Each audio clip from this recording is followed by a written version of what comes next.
So today we'll deal with yet another view of clusters. We've previously discussed a statistical view of clusters where we identify hotspots and cold spots and groupings of entities that meet a particular statistical test, like in the scan statistics.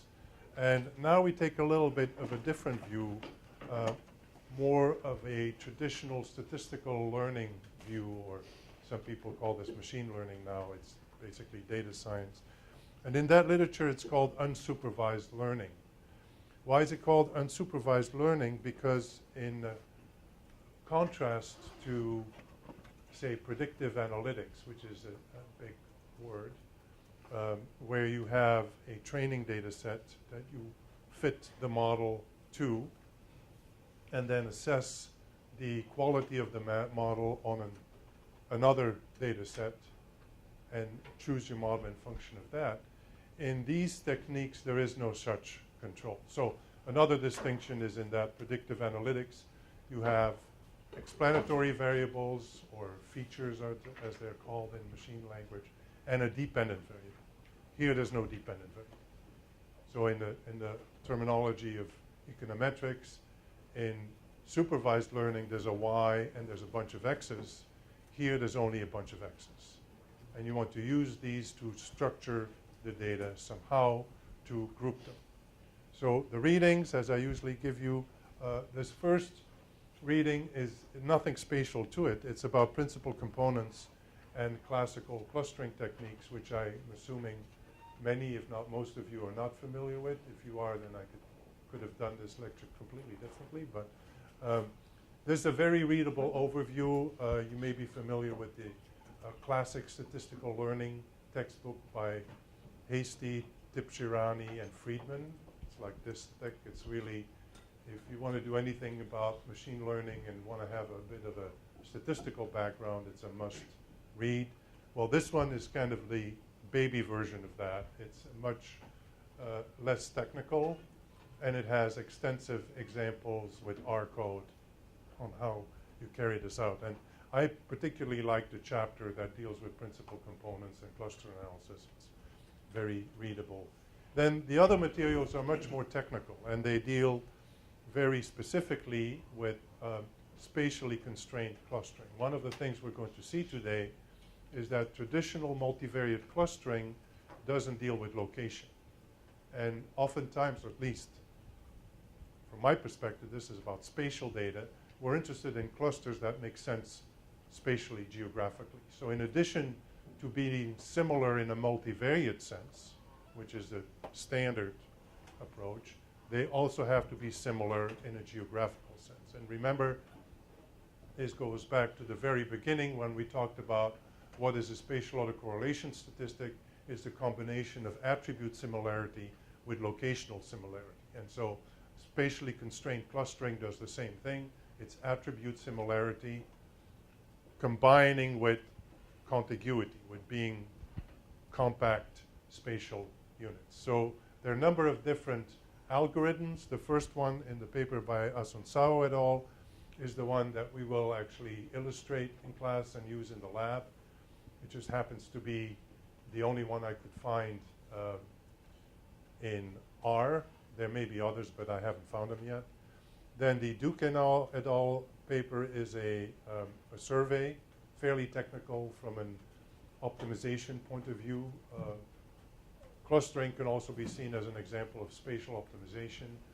In operations research as an example of integer programming. This gets very technical, but the first half of it is more conceptual. GUO is an alternative to the Skater algorithm. As we'll see later on, they all have similar structures, but they have different ways, different takes on it. And then the last one I thought I'd throw in, because it's kind of it's not out yet, but it's available as a PDF on your Chalk site. It's kind of an interesting application of a lot of things that we talked about. It uses principal components, which we'll talk about today. It uses spatial autocorrelation, local spatial autocorrelation, and then it uses spatially constrained clustering, and it's a big data application. It uses Twitter messages to kind of delineate linguistic regions in the US. based on the words that people use in Twitter messages. So it's kind of a cool application. What I'm going to talk about today is 3 specific topics. So first, I'll tackle the main problem. So the main problem, unlike what we've done so far, is too much data. So far, we've dealt with univariate situations, one variable, right? Autocorrelation, correlation of a variable with itself in other locations. Now we move into the multivariate world. And in the multivariate world, you often have many, many variables. And they're all somewhat correlated, sometimes not. So how do you make sense of this? And the first thing is that a lot of things do not work in high dimensions. So we have to reduce the dimensionality of the problem. I mean, imagine, you know, you can imagine a line, a linear feature. You can imagine a space, 2-dimensional, 3-dimensional, cube, 4-dimensional. Most of us are out of luck already. Forget about 20-dimensional. You know, you cannot visualize it. But you could take a 20-dimensional space, and data points are just points in this 20-dimensional space, and then project them on a subspace, such as a 2-dimensional space, and then we can see them. So that's one of the ways in which we can deal with dimension reduction. Then I'll spend some time on classic clustering methods, and there's basically 2 ways of approaching this. One is bottom-up, the other one is top-down, and to just give you a taste of that. And finally, I'll conclude with the spatially constrained flavor, and this could be a whole course in its own right, and I hope at one point it will be, but it's just scratching the surface, giving you a sense of what is the main issue, what are the problems, what are the approaches, and then illustrate one of them, which is not necessarily the best one, but it's just one of them. So what are the principles? The main issue is what is known as the curse of dimensionality. And there's different ways to formally describe this, but in a nutshell, there's 2 big problems. Right? Low dimensional techniques developed for 1 or 2 dimensions break down in high dimensions. They just don't work. Right? And the other thing is that sometimes they do work, but they get to be so complicated and in a sense so inefficient that they're not usable. So to give you 2 illustrations of this, and I really like these because they kind of get the point across, and they come out of this statistical learning book. I didn't make this up, but think of the following problem. So first of all, 1 dimension, right? Just a line. Let's think of a unit line from 0 to 1, and you have observations that are uniformly distributed over that line. So there's randomness. They're not deterministic, but they're uniformly distributed over the line, right? How far do you have to go if you start at 0? How far out do you have to go on the line, on average, to get 10% of the data points, right? Or 20%, or 50%. In a linear space, that's exactly that percentage, because the way it's uniformly distributed. So on average, if you want 10% of the data points, you go out 0.10 of the unit distance. Right? In 2 dimensions, right? So now we have a square, a unit square, and the points are uniformly distributed on the unit square. We'll do that, Julie will do that next week, as that's spatial randomness, complete spatial randomness for a point pattern, right? So now we don't have a line, but we have a little square. And how big does that square have to be? So what is the side of the square to capture 10% of the data? It's no longer 0.10. It's bigger. It's more. And that's what you see on this curve. So on this side, oh, you can't see it. So here, let's say this is 0.10. So you go up. It's a little bit maybe misleading because the scales are different on the horizontal and the vertical axis. So this should really be a 45% line if it's the same scale. But so you go up and you have 10, right? If you want 2 dimensions, you go up and now you're at 30%. So the side of your little square no longer has to be 0.1 but 0.3. Okay, now we go to 3 dimensions. And remember when we did the three-dimensional scatter plot in Geoda, how hard it was to get the little cube to work to catch points in the 3D. If we go to 3 dimensions, to get 10% of the data, we have to get over 0.45. So this cube that we have has 0.45 as its size. So in other words, the higher the dimension, the more inefficient, the harder it is to get 10% of the data. And why is that? Because with each dimension, there's an additional complexity added to the point. So the points can float further away, so to speak, by adding these additional dimensions. So even though they're uniformly distributed in that dimension, they're actually further from each other. So you have to have bigger and bigger boxes, so to speak, as you go to higher and higher dimensions. And you know, if you go to 10 dimensions, I mean, the example I will use for the clustering has 12 variables. So 10 variables is even less than that. You have to get almost 0.8 of the 10-dimensional, if you can even think of it, 10-dimensional space to capture just 10% of the data. So this is one example where a low-dimensional technique basically breaks down in high dimensions. It just doesn't work. Another example, which is, I think, very useful because we use this notion of nearest neighbor distance a lot in point pattern analysis, and we've used them in the weights for k nearest neighbors, for example, is the same thing. You know, if you have random pattern of points on a single dimension, how far do you have to go on average to reach the nearest neighbor? And that's, say, this big. If you go to 2 dimensions, it's more than double. And so this is another example. If you up the dimensionality of the data, the size of the ball, so to speak, that you need to capture the nearest neighbor. So in other words, there is no data point in this ball. It's empty. It grows exponentially with the dimensions. So k nearest neighbor sounds really good as a technique to group things together, but in high dimensions, it becomes very quickly highly inefficient. Right? And so then you have to think of other ways to deal with this. And so what are some of the ways that we deal with this? 2 that I will illustrate. There's others, but they illustrate 2 kind of basic principles by which we can tackle this. And the first principle is, well, you know, why use all the variables? Right? So we have, you know, in the example, 12 variables. Why use all 12?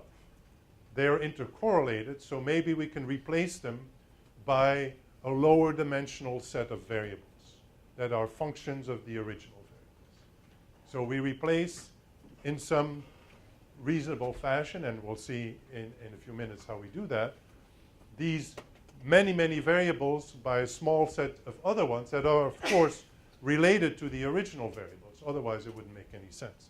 And principal component analysis is one example of doing that. Another way of thinking about this is very spatial. All this stuff, even though it's non-spatial, you know, by construction, is actually very spatial in the way that it thinks about multivariate data. You can think of multivariate data as point floating in higher dimensional spaces. And how do you figure out which points are closest to each other and which points are further apart? So it's very spatial, even though it's not geographical. You know, it's so one way to think about this is to get down to a dimension that you can actually visualize. So you project down. You lower the dimensionality in some, again, organized fashion. And the way, the technique that I will be illustrating is multidimensional scaling, where you focus on the distance between the points. So you can compute a distance in higher dimensional space. It's just an extension of Euclidean distance. You know, Euclidean distance, you know, the triangle, you sum the 2 perpendicular parts, they're squares, right? If you go to p dimensions, you can have p of these squares differences, and then it's the same concept, but extended to higher dimensions. So you have your points floating in high dimension, and you compute their distances, the distances between them, can you find a lower dimensional representation that not reflects, but respects that distance ordering as best as possible, right? I mean, this is a nonlinear optimization problem. So find point locations in a low dimensional space that respect the distance relationship in a higher dimensional space. And that's an example, that's what multidimensional scaling is about. You also have different ways of projection pursuit, which is a way of basically flipping higher dimensional spaces, projecting them onto lower dimensional spaces, and then looking for structure in that way. So basically, the bottom line is we don't like these high dimensional spaces. We have to deal with something that we can handle, that we can see, that we can visualize. So the first technique is principal components. So what's the idea? We have P variables. So typically these are high dimensional, and this is actually really relevant, I mean, should I say in political marketing? And that's why it's unsupervised. It doesn't always work. So you try to categorize a population into subgroups that are similar with respect to a number of characteristics. Also in marketing, you have typically many characteristics on clients, but you only have, very few stores. So in tradition, this is the opposite of what you always see in regression. In regression, you have fewer variables than observations. These are often situations that are the reverse, where you have many more variables than observations. It's the opposite of your textbook statistics example, right? So what do you do with that, right? So you have 70 observations on 70 stores, but you have 200 characteristics. You can't do a regression. It falls apart. So you have to reduce the number of characteristics to something that is meaningful and that you can use in a regression with 70 stores. And so the idea here is that these P variables are intercorrelated, and that can be reflected by a variance-covariance matrix, or if the variables are standardized already, so mean 0, variance 1, then you'd have simply the cross-product matrix. And that's a square matrix, P by P square matrix. And if you guys love eigenvalues the way I do, then you know that you can simplify the structure of that matrix in a number of different ways, right?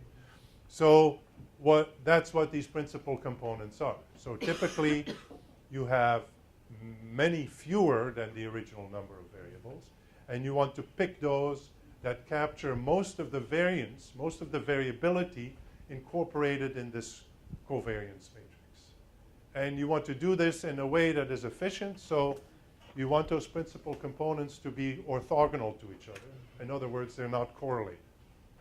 And you may remember from your stats class or from your econometrics class, although economists really don't like this too much, sociologists do, is that when you have multicollinearity, high degree of multicollinearity, you can replace your variables by a small number of principal components.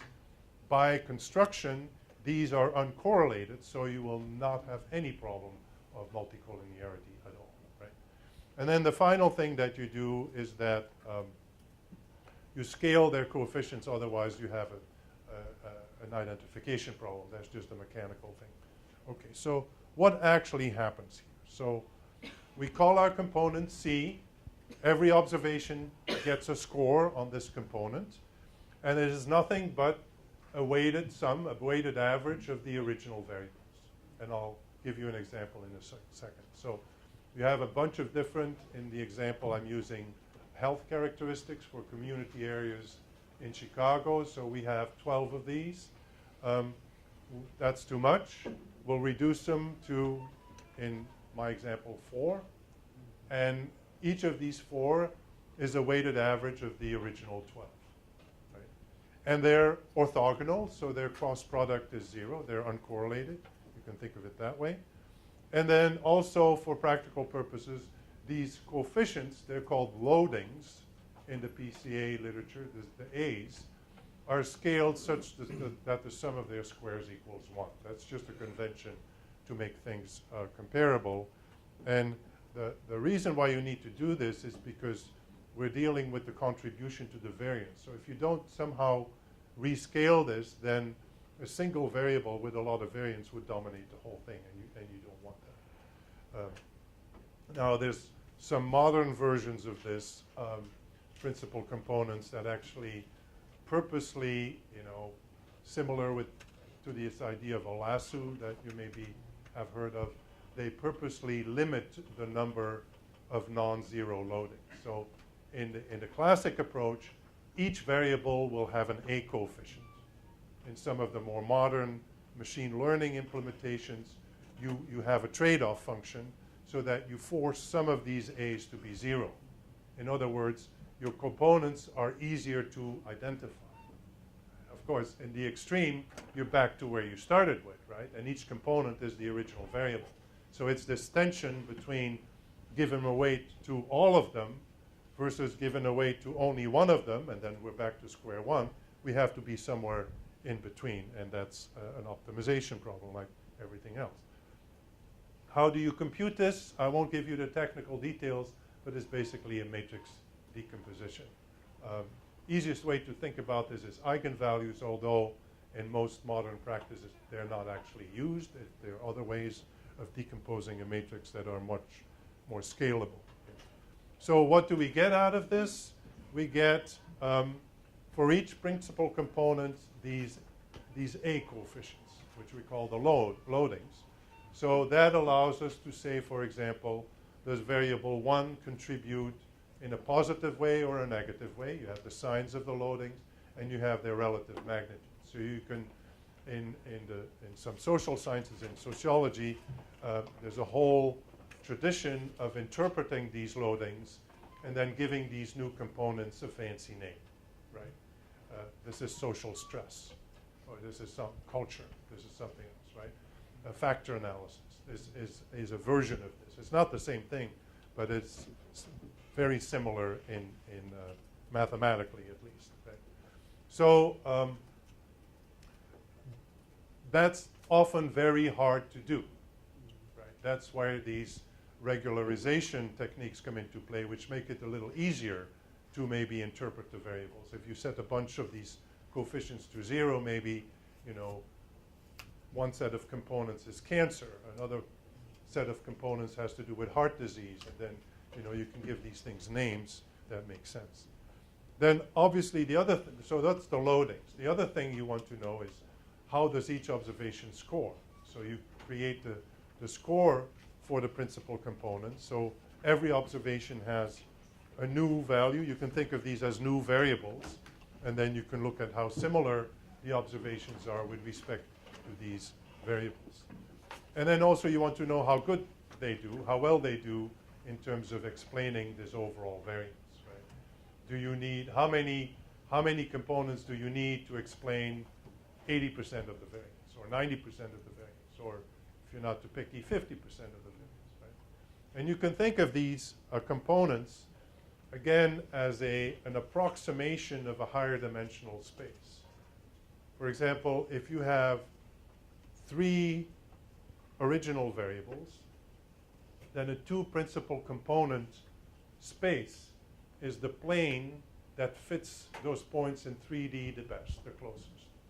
So again, it's a lower dimensional approximation to higher dimensional representation of the data points. Right? So you can think of, if you have 12 variables, that's a 12-dimensional space. Your data points are floating in 12-dimensional space. Your first 2 principal components give you a plane that approximates these 12-dimensional space points in the best possible way as a plane, as a 2-dimensional space. So I mentioned I take these 77 community areas. I did that because 77, that's a small number that's easy to do. And I have a whole bunch of health indicators. Actually, Marinia put this together for a project that she's doing. So you have all kinds of bad stuff, right? infant mortality, different kinds of cancers, stroke, heart disease, all kinds of stuff. So this is what it looks like if you do a principal component analysis. So you see here all the variables, principal component 1 with its individual loadings. So for this one, they turn to be all positive. Right? All the loadings are positive.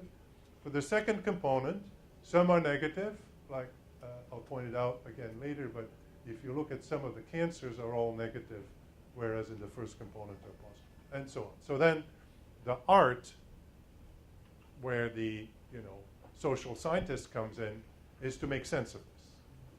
And to say, well, these loadings are such that this represents this particular dimension of the data. I won't go there because I don't know enough about this stuff, but you can see that they're not all the same. Some are much larger than others, and some are positive and some are negative. So they kind of combine the variability, original variability in these 12 variables into a smaller dimension. And we can represent this, and we can, these are the first two components, and each point is a data point. So you take your score on component 1 and score on component 2 and put them in two-dimensional space. So one way to think about this is that if you find points that are close together, these observations are very similar on these two dimensions of the data. Right? So that's similarity in attribute space. A particular kind of plot that is useful in this particular context is called a biplot. And what a biplot does, it shows as a vector, as this arrow, the contribution of the loadings to each, for each variable, the loadings, how the loadings contribute to the principal component. So you have two things here. One is the two-dimensional plot. These are the scores. These are the results of the components for component 1 and component 2. And then the red lines give you how these components are made up. For example, the tuberculosis one, which almost shoots straight up, tells you that it has a very low loading on principal component 1 and a very high loading on principal component 2. So if we go back here, we, where is it? It's the bottom one. So you see 0.01, it's almost nothing on component 1, and then 0.6 on component 2. So this is how you look at this plot. And the interesting things to notice are arrows like that. What you don't like and don't want is an arrow that's at 45 degrees. Basically, that's saying both, this variable contributes equally to both components. So that's really hard to interpret. What you like is either these very steep ones or these ones that are negative, because they tell you positive in one dimension, PC1 dimension, negative in the PC2 dimension. So that's an opposite loading for the two dimensions.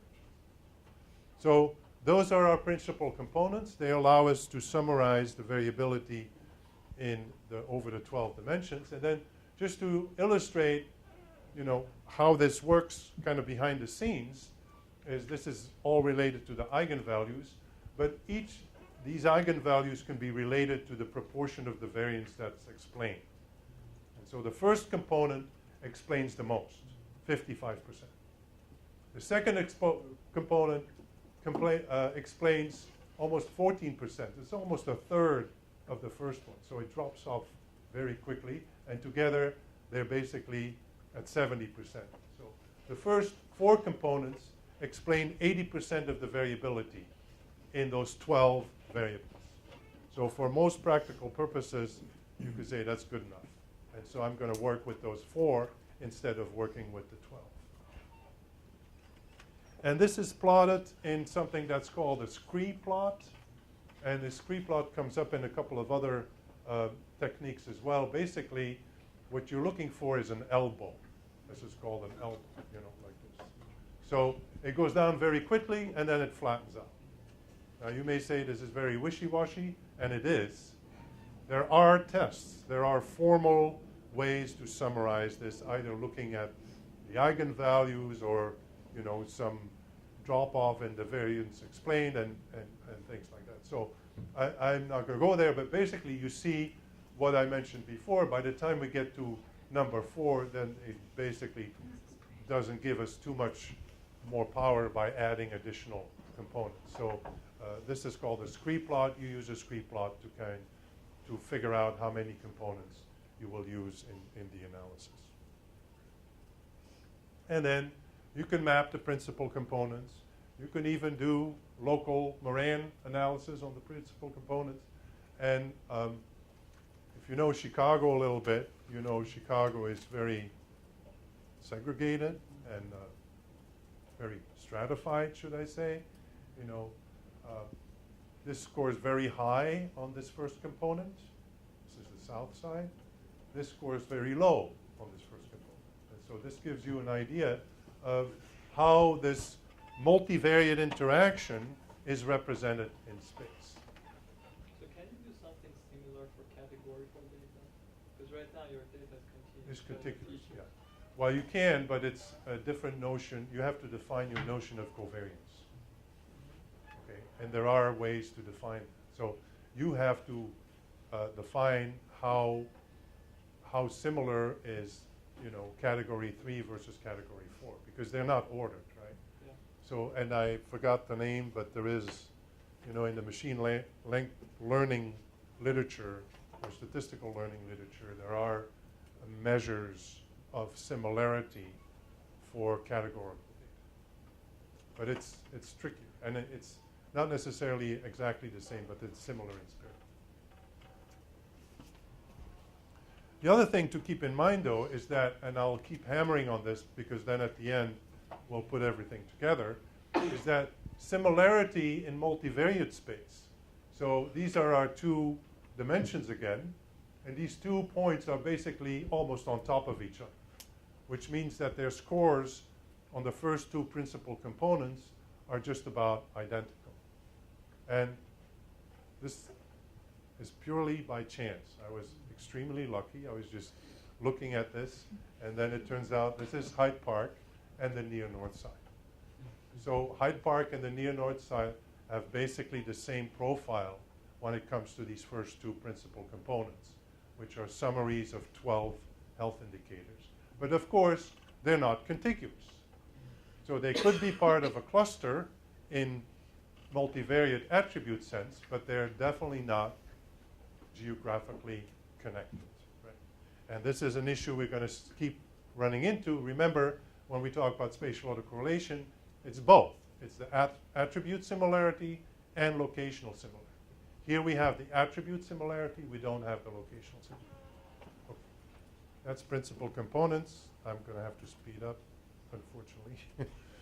So the second one is multidimensional scale. Yeah. Just a question about that data that you've shown about Hyde Park and the near north. If I want to access a spatial break within those regions, is it possible to use that kind of measure to access those breaks in space?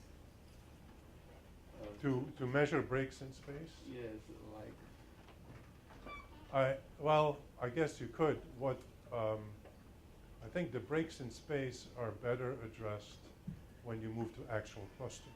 Okay. And then you see how observations group themselves, and then how that is or is not reflected in space. So having more clusters, and then you access them together, and then Yes. Okay.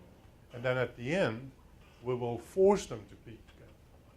And then, of course, there will be a trade-off between the clustering purely on the attributes and the clustering that takes the space into account. Okay, and the number of clusters that you are targeting is. We'll talk about that in a few minutes. Okay.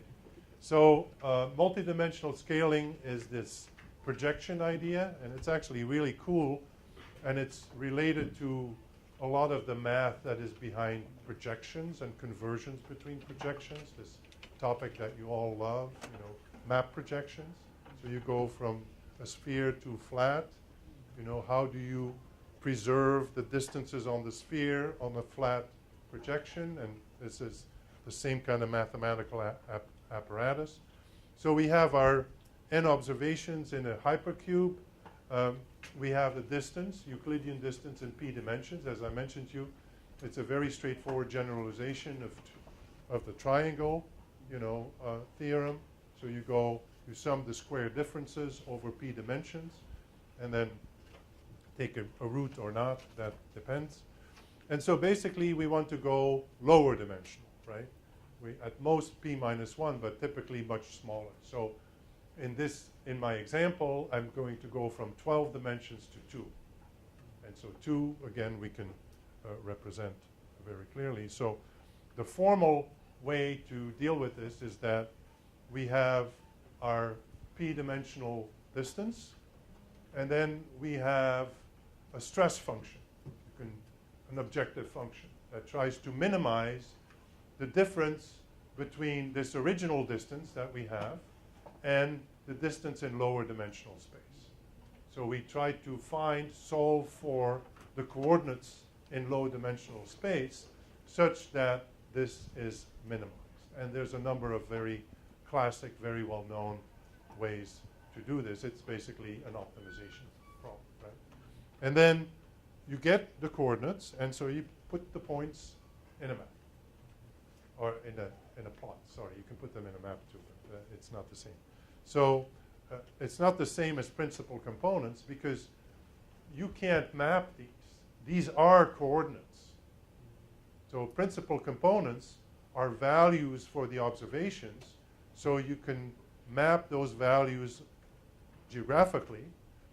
This you can't map geographically, but what you can do, of course, with linking and with brushing, is find out where are these points that are very close together. And so, of course, you see me coming a mile away. That's what we're going to be doing. And so I picked up, again, randomly on these 3 points, which are very close together. So this means that if you project their location in 12-dimensional space down to a flat plane, they are very close to each other. Now, that may not be good, right? The idea is that presumably, as our algorithm works, that their distances between them in 2 dimensions reflect the distances between them in 12 dimensions. So in 12 dimensions, they should also be close, right? But you see that some of these may be adjoining neighborhoods, but then some are not. So again, we have this tension between attribute similarity and geographical similarity. Okay, so that's the dimension reduction part. So typically, the way you do this in practice, you first go through an exercise of dimension reduction where typically you come up with a smaller number of principal components, and then you move into the clustering analysis. Because you don't want to do clustering analysis, say, on 80 variables. That's just, you can, but why would you if, 3 or 4 of these principal components capture most of the variability in your 80 variables anyway, right? Of course, you lose a little bit, but you gain a lot of transparency and insight in the process. So the principle behind classical clustering, nothing spatial involved here, is very simple. So you have a bunch of observations, and you want to group them such that the members of the group are as similar as possible, and that the groups are as different as possible. Right? So you put the likes together. This may not be appropriate for everything you do, but that's the principle. So there's basically, again, an optimization process. I have n observations. How do I put the n observations in k groups so that each group internally has the smallest variance, so to speak, is as similar as possible. And then, usually automatically between the groups, they are as dissimilar as possible. So if you look at income, you have high income and low income, right? And it's very clear, very separate. And each observation, as opposed to fuzzy clustering, is in hard clustering is only member of one group. If it's fuzzy, then there's a membership, the degree to which you belong to a group, which is a little bit different. But, so this sounds like a simple problem, And in some respect it is, but in other respect it really isn't. First of all, how do you define similarity? We can take our Euclidean distance again, or we can take correlation, or we can take a cosine similarity, which is yet another way of measuring multivariate similarity, right? Second one, million-dollar question, how many groups? What is K? Is K 4, is K 6, is K 25? Again, there are many rules of thumb, and there are obviously objective criteria to assess what is a good K, because you have the measure of internal similarity, and you have the measure of in between dissimilarity, so you can see how these stack up with respect to that. And of course, keep in mind, this is a mathematical problem, but it has two very simple solutions. One solution is that all observations are one cluster, and the other solution is that each observation is its own cluster, right?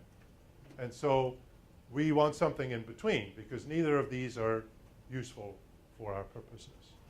So how many? That's a really big question. And this is not a simple problem. It is, as it's called, an NP-hard problem, which is basically something that you cannot practically solve by enumerating the solutions.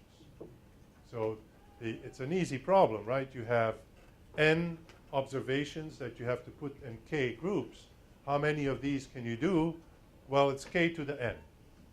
Right? And in our very simple problem, I was trying to figure out how I would express this to you. So we have 4 clusters. We will have 4 clusters. And we have 77 neighborhoods. So we have k to the n, which is 2.3 times 10 to the 46th. And what was I coming up? 10 to the 46 is a little less than 10 million times 10 million. That's a lot. That's 46 zeros. That's a lot of zeros. So, if you have a super fast computer, you could enumerate them all and figure out which one is the best on your objective function. And this is basically a toy problem. So you could still actually do this, right? But if you have, a city of 6 million people, and you try to put them into whatever it's called, Prism or something, these different marketing characteristics, and maybe there's 30 or 40 of them. Okay, 40 to the power 6 million, forget it. Right? It's not going to work. Yeah. So the challenge is to come up with algorithms, with heuristics that get you something as close to the global optimum as possible. I mean, as this is a highly nonlinear problem, there is no guarantee that you actually have the global optimum, because you can get stuck in a local position that you think, oh, I'm doing great, but in fact, you're not. So how do you get unstuck? That's a big challenge in this process. So just to simplify a huge literature, I tend to do this, very 2 ways of going at it, from the top or from the bottom, right? So hierarchical clustering, as it's called, starts from the bottom. And so I'll illustrate in a second. Basically, you start grouping. You start with all n observations as their own cluster, literally. And then you start putting the 2 together that are the most similar. And then you keep doing this until at the end, there's one cluster with all of them. So you move from the bottom to the top. And this will be visualized in a graphical tree structure. So that's where the bottom to top idea comes from. And the other approach is, you can think of it as top-down. It's not quite the same. It's called partitioning clustering. The best known measure is k-means, but is by no means the best one or the most appropriate one. Is just the most, I think, the better known one, is where you start by randomly assigning each of your n observations to one of k groups.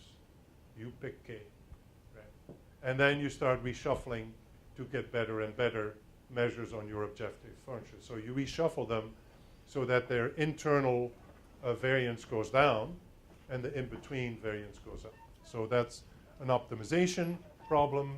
There's, in all but a few simple cases, there is no analytical unique solution. You use heuristics to work this out. So this is not an understatement. There are many, many clustering algorithms. If you look at any book on data mining, you will see them. You know, they all have different fancy names and typically have specialized software to solve them. Some scale well, some do not scale well. It's a huge literature. So just to set the stage, hierarchical clustering. The algorithm, as I said, is very simple. You pick the two that are closest, and then you take the next two that are closest. Now the tricky part is that you have to define what you mean by closest. And that's simple when you have two singletons, so to speak. So two observations, it's square difference or whatever you take, right? But then once you start grouping them, how do you measure the similarity between a group and a singleton? Or between two groups? And that's where it gets complicated, because you can do that in many different ways, as I'll show you in a few minutes. And then you just keep going, and the end result is a tree structure, or dendrogram, as it's called, which basically shows you how you combine these units from each being their own cluster to all being in the same cluster. It's a cool drawing. So this I picked out of this book that is not quite out yet. I just checked yesterday, and it's still, you know, pre-release. But it's on GitHub, so you can actually look at the book. It's by our studio guys, Grolemund and Wickham. And I find this one of the most intuitive explanations of hierarchical clustering. So just imagine these 8 points in two variable space. And so we start by picking the two that are closest. Right? So 2 and 3 are the closest. And then in the dendrogram, that connects them, right? And the height of the horizontal bar doesn't necessarily mean anything. Sometimes it does, but it just means it's a step 1. Right? And so then you look at what's left, and 5 and 7 are the next two closest ones. So you put them together, and then in the dendrogram, you see the little connection between 5 and 7. It's a little higher than the first one. Now, first thing to keep in mind, the labeling is irrelevant. Right? So you could put 3 in front of 2. Same thing. Right?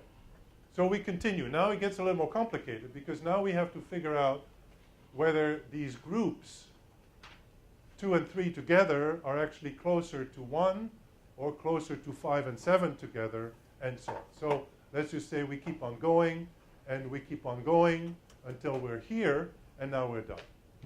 So every one of the 8 is in the tree. At the top of the tree, 1 cluster. At the bottom of the tree, if you wish, 8 clusters. Right? So then we cut the tree. We cut the tree at the level of the number of clusters that we want. We want 2 clusters. We cut here.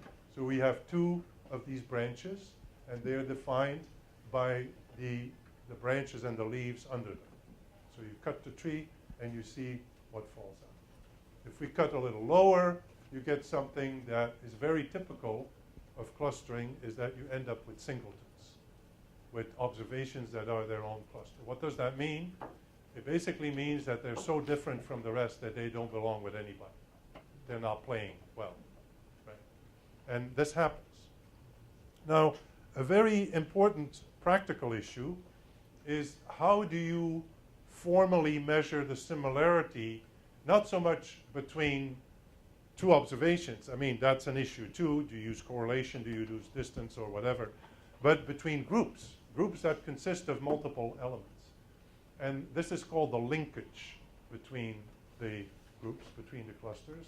So you have complete linkage, single linkage, average, centroid, et cetera, et cetera. So this matters, as I'll show you in a few minutes. The complete linkage tends to give you more compact clusters. The single linkage tends to give you elongated and situations like I will illustrate where you have one big cluster and then a couple of singletons, which is not that useful necessarily, but it's good for some reason. So, and that's just ignoring the million-dollar question, where do you cut the tree?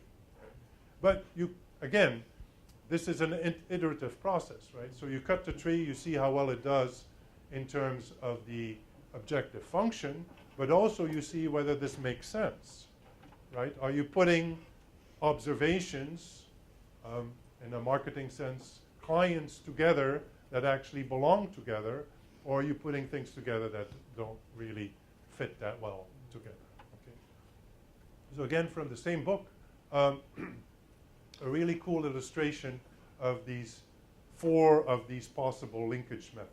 So complete linkage takes the distance between the most extreme elements from each cluster. So you basically, the similarity between the 2 clusters is the distance measure between the points that are the furthest apart. Points being, of course, data points. Single linkage is the other way around. You take the distance between the points that are the closest together. Average takes all of them, all the two-way distances, and takes an average from them. Centroid puts the point in the middle. You all know what a centroid is by now, so you can do centroid in multivariate space as well. And each of these will give you slightly different results. This is the example using the first 4 principal components in my health data. This is the dendrogram that you get from complete linkage. So it's all very nice. You see they put them two together, and then you can cut this. How many clusters do you want? You want 4, you want 6, you can cut this, right? And this is an example of the maps that result. And you see that by and large, these, especially the 6th one, these groupings tend to have some geographical content to them because these variables are all highly spatially correlated, but it's not perfect, right? So you have this cluster here with then 1 element there and 1 element over there and a couple in the north. So again, we have this tension between the attribute similarity and geographical similarity. This is what you get with single linkage. And of course, we're not going to like this because this is the cluster that we get. So 1 cluster is everything except 3 singletons. Right? If we go to 6, it doesn't get any better because now we have 5 singletons. So that's a result, and only a result, of the criterion that we use to define the similarity between the clusters. So single linkage takes the closest points in each cluster. Complete linkage takes the most extreme points in each cluster. So if you do this a lot, you get to have a sense for this. K-means clustering is, as I said, the other way around. It's a partitioning method. You assign, you start with an initial solution. You compute some measure of central representative point, a centroid or something else. Then you reassign the points and keep doing this over until it converges. And this is the problem of potentially ending up with a local optimum because the first starting point is random. And as we'll see in the lab, this is where you set the seed, because otherwise you cannot replicate your clusters. So typically the way you do this in practice is you generate 20, 30, 50 initial solutions randomly. Then you pick the one that does the best on your objective function and take that as your starting point. And then also to make sure that you're not getting stuck in a local optimum, you change the seeds and then do another set of random starting points and see if you end up with the same thing. So if you end up, and the same thing I have to point out, and I mentioned this already, the labeling doesn't matter. It's the grouping that matters. So in a k-means, the first time around, you could have cluster 1 that consists of A, B, C, and D. And in the second exercise, A, B, C, and D is cluster 5, but it's the same grouping. That's what matters. So labels are irrelevant. Again, out of the same book, although I think they made a mistake, but in terms of the grouping. So you take the centroids, then you assign them to the centroids. See, I think those top green ones should really be assigned to the blue X, but I didn't figure it out. But you get the idea, right? So you keep reshuffling, reshuffling, reshuffling until there's no more change. Basically, you look at your objective function. If your objective function doesn't improve enough, you stop, right? And you say this is it. Bottom line, what is K, right? And here you can look at the objective function, and the take-home point is that there is not necessarily a unique solution, right? It depends on your purpose. So sometimes you want a grouping that maybe doesn't have the best measure on your objective function, but it's good enough and it makes more sense in terms of the grouping of the initial observations. Be aware of the sensitivity to the initial random assignment. Have to do sensitivity analysis to see if, you never know this for sure, but if you try enough different starting points and you always end up at the same thing, you can be fairly confident that you do not have a local optimum, that you're not trapped, in other words. And then for replicability, you set the random seed. So this is, you just crank the machine and you get the, for example, K equal 4. You end up with 4 clusters, sizes roughly equal. That's something that you like. That's, and there's the criterion of the within cluster sum of squares, and then also the tension between the total sum of squares and the between group sum of squares. Now we go to 6, and then with 6, of course, one of them is a singleton, so it's within sum of squares is 0. And then we do a little better in terms of the overall share, but having singletons is not a good clustering outcome, So you really, ideally, don't want this. And then, of course, you can map them and see where they are. And they are somewhat similar to what we found with the hierarchical clustering, but there are some differences. If you have time, you can look at the map. And in the lab, you'll be doing this stuff. So just as a technicality, the way I make these maps, it's always the same thing. So I do the clustering actually in R. Then I have the cluster labels. I bind them to a polygon ID, write a CSV file, merge it in Geoda, and make a unique values map. And so it's really, you can do this in R as well. And in fact, in the lab, you will be doing one. You will be making a map in R. Okay, so this is the non-spatial stuff, hierarchical versus partitioning. Right? Spatial stuff is called regionalization. There's a number of different terms for this. One very, very critical application of this is redistricting. Redistricting creates regions of ideally identical population size, because one person, one vote. So you don't want one district where the congressperson represents 500,000 votes, and in another district it represents 10 million votes. It's not perfect. You can't totally do this because they have to be grouped within states, and so it doesn't add up very often. And some small states get away with stuff. But anyway, this is a very important application of this type of technique. There's other applications that are more of a statistical nature. I mentioned the rates problem, the small area number problem. So you have, you do an analysis, say, at the census tract level, and you're looking at mortality for a particular disease, and you don't have enough people, right?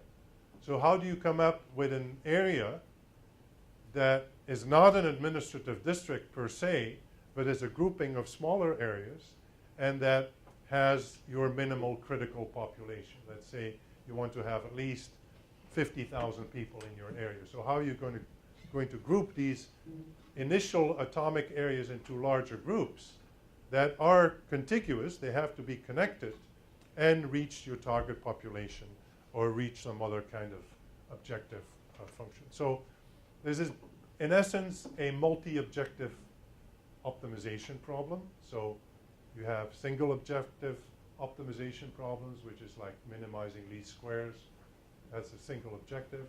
When you have multiple objectives, then you have to deal with the trade-offs between the objectives. So here you have at least two and often more objectives. So the first one is just what we've always done, the classical clustering objective. Within cluster similarity, between cluster dissimilarity. The second one is we have to get spatial similarity defined, typically that is by contiguity. And then there's a whole slew of other potential objectives that have to do with the shape of these regions that we end up with. So the term gerrymandering, you're probably familiar with that term. The original use of that showed a snake-like shape by which wards were strung together to form a district. So that doesn't meet the compactness criteria. And in redistricting, there's a lot of debate about how compact should these districts really be and so on. But basically my point is we're not done with these two, right? There's a whole bunch of other ones that you can bring into play having to do with the shaping of the resulting regions. You can bring in minimum population size, maximum population size, and other types of constraints that pertain to that. So how do we do this? Right. There's a number of different ways to approach this. I'll focus for this class on a graph-based approach because I find it very intuitive. But basically, you can start with what we already have. You can take one of our solutions that we had and start shuffling around. So you say, for example, if you remember, I'm not going to go back, but if you look at the map, so you have cluster number 4 has a bunch of community areas here and then one over here. You say, well, this one I'm going to kick it out. I'm going to move it either by itself or into another cluster. So you start with the classical clustering solution and then update it. I'll talk a little bit more about that in a second. Second one is a multi-objective approach where one objective has to do with attribute similarity, the other one has to do with locational similarity. Same old story. Automatic, a heuristic that just kind of groups them and maximizes an objective function. Graphs represent the similarity, both in terms of attributes or in terms of space by a graph structure. We've done this when we looked at spatial weights. If you remember the spatial weight structure in R, we drew a little graph that connected each spatial location to its neighbors. That's used. And then, as I mentioned, in operations research as an integer programming or mixed integer programming optimization problem. So the classical approach starts with hierarchical or k-means and then combine or split clusters that are not contiguous. It's very inefficient, and also you have no idea how many clusters you're going to end up with. So in your classic approach, you would say k equal 4, but then after you're done reshuffling, you may end up with 7 or 8, right? You don't know.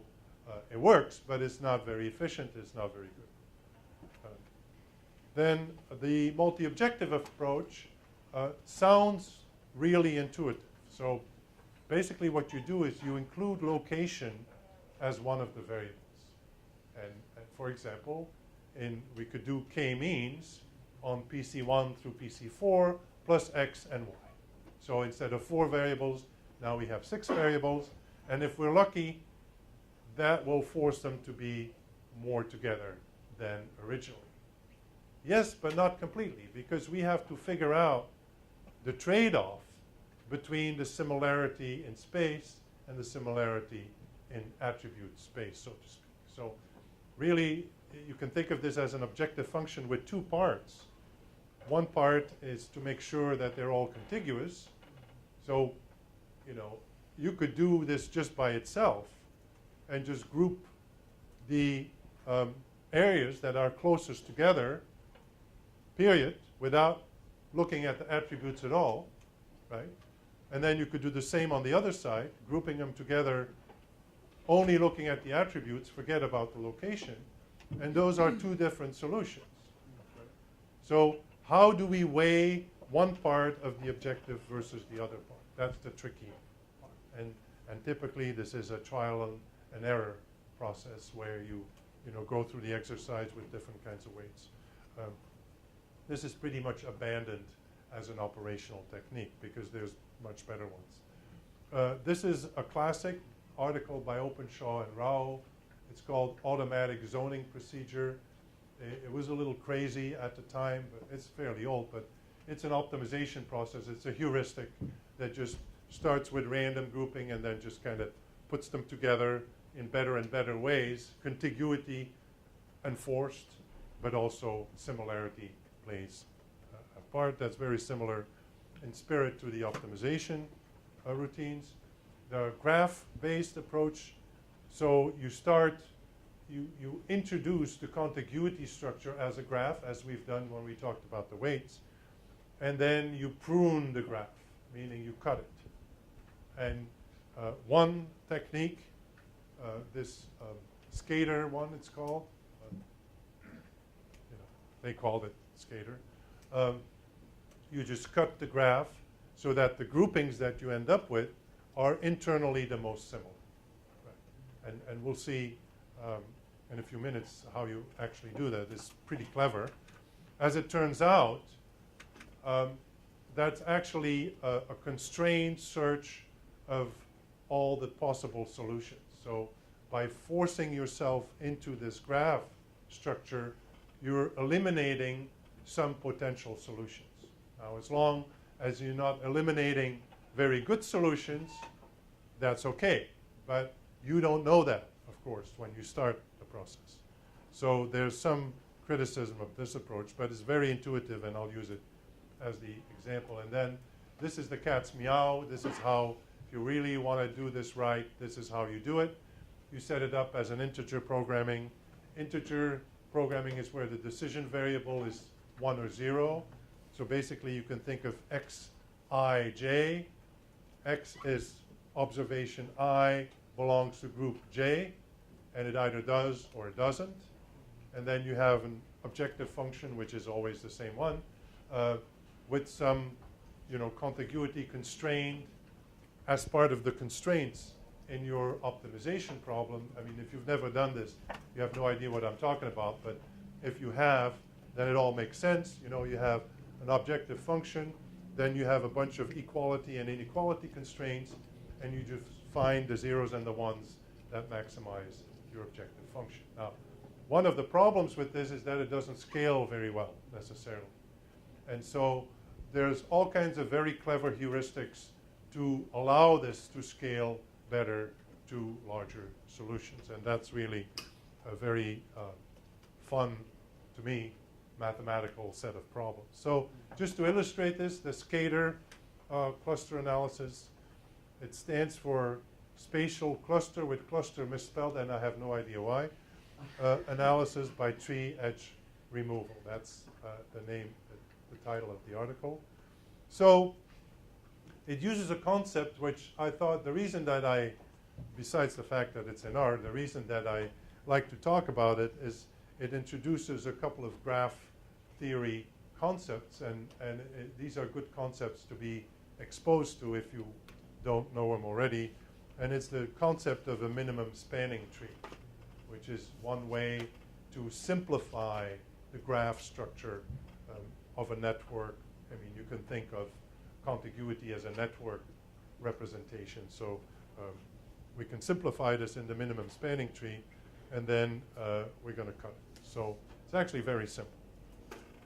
So here, these are the 77 community areas. So the lines are contiguity. We've done this before. This is based on a weights matrix. Actually, the way it's done in R uses a weights matrix, our neighbor list. That's the basis for this. Now then, what happens is, so this is just the weight structure. Now we're going to give each of these connections a value. So it becomes a weighted graph. And what's the value going to be is the dissimilarity between these two nodes. Okay. So because we now have a value for each link, we can cut this graph, and then we can measure the subparts. We can measure them on our objective function, which is basically based on these weights. So in its original form, these weights are just distances, and you want to find a tree that connects each location by only going through it once, right? So the tree will have n minus 1 nodes. I mean n nodes, n minus 1 edges, sorry. So the nodes are the points, the edges are the lines. So one less, so everybody is connected with one other one, and you pass through all the lines. So you can do this in its initial geometric form. This is a geometric, computational geometry problem. So you have this as the distances. So how do you travel through all the points with the shortest total distance, right? So the translation of this using attribute similarity is that now the distance is not geographical distance, but is the dissimilarity between those two. For example, the dissimilarity as a Euclidean distance on the 4 principal components. Right? Other than that, it's completely the same. We have weights for each of these things. How do we connect all these so that we pass through them just once and minimize the overall weight, the overall dissimilarity? And this is your minimum spanning tree. So you see this is kind of this complicated thing where you just boom, boom, boom, boom, jump around. And then the trick is, or the way that the algorithm works is, where are we going to cut this? We're going to cut this in particular places such that the similarity within the group is the highest. And that looks like this. So this is the map you're going to do in R. Okay? So it's very fancy. So these are all the same color. These are all the same cluster. And basically what you set is the number of cuts, which of course defines the number of clusters. And then there's an optimization routine that looks at this. Now, yeah. What do you mean by minimizing the overall dissimilarities? The overall, the sum of the dissimilarities between all the pairs. So But it's, those are within they're pairwise. So it's like this was miles, right? But instead of miles, it's a distance in multivariate space. So it's an abstract number, but the further they are apart in multivariate space, the more weight. And so you want these to be as small as possible, right? So in the original geometric problem, you want to travel the shortest overall distance, right? Here you want to have the shortest overall sum of pairwise dissimilarities. And if you pay very good attention, you will make the connection to our linkage criteria. Because these pairwise distances is like single linkage. This is not recomputing a center for each cluster. Nothing changes. These distance, and that's why it's efficient. These distances are reused. They don't change if you say, okay, I'm going to group these together, so now the distance between these and the ones in the other cluster change, which is what we did in the hierarchical clustering procedure, right? Where we took the furthest points or the closest points or all of them, right? This basically takes the closest points and then sticks with that, because the way the minimum spanning tree is constructed by definition is it minimizes the overall sum of these discrepancies, of the pairwise What discrepancies. kind of information can this like tree-based clustering give us that other clustering methods can't? I mean, it seems very like unintuitive the way that. Okay. This is the information that you get. So you can't get this map with some other clustering. No. something similar? No, because you can't enforce the contiguity. The reason that this works, and the only reason that this works, is this is the point of departure. This only connects pairs that are contiguous. So you will never say that, well, I can't actually say this, but it's going to be highly unlikely that this one and one up north will be in the same cluster. Because you force the contiguity as a constraint right off the bat. So you only group. See, because the minimum spanning tree is a subset of this overall tree, right? So it only connects units that are contiguous. Right? And you cut the minimum spanning tree. So you cut subsets of units that are forced to be contiguous. And that's why, as I mentioned in the beginning, it's a limited search space. Because you, rather than looking at all the possible combinations, and then after the fact checking whether they're contiguous or not, which is another way of thinking about it, you a priori say, okay, these are the ones that are contiguous. This is a simplification of that in the most efficient way to go from A to B, B to C, and so on. And then we cut these in subgroups using the internal similarity as a criterion. So then we end up with something like this, which has the two. So given the constraint of contiguity imposed, these are the most similar internally and the most dissimilar between the two. And so this is just one example of, there's many different issues, many algorithms. There's a whole literature on this, just spatially constrained clustering. We have different search spaces. So for example, with the minimum spanning tree, that constrains our search space. Those are the only combinations we look at, the ones that are in the minimum spanning tree. The other ones, we start with the full contiguity structure, but we don't look at all of them. We only look at the ones in the minimum spanning tree. And that's a downside. We could be missing really good ones that are not in the initial minimum spanning tree. See, we don't recompute the minimum spanning tree.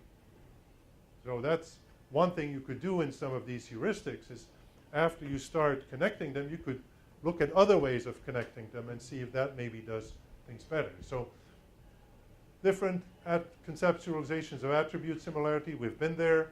Different considerations of contiguity, k-nearest neighbors, critical distance, we've been there, we know this. Other constraints like a minimum or a target population size in redistricting, that's the case. Or if you want to do a small area analysis and you need to reach a minimum critical value to do your proportions. The number of clusters, exogenous typically, but it could also be made endogenous. That's a problem called max P region problem, and that's a lot of fun. I happen to have worked on that, but that's besides the point. Basically, this is a very large area, and I just wanted to give you a sense that there's another world of clustering besides local Moran, GI statistics, scan statistics, and so on. It's a big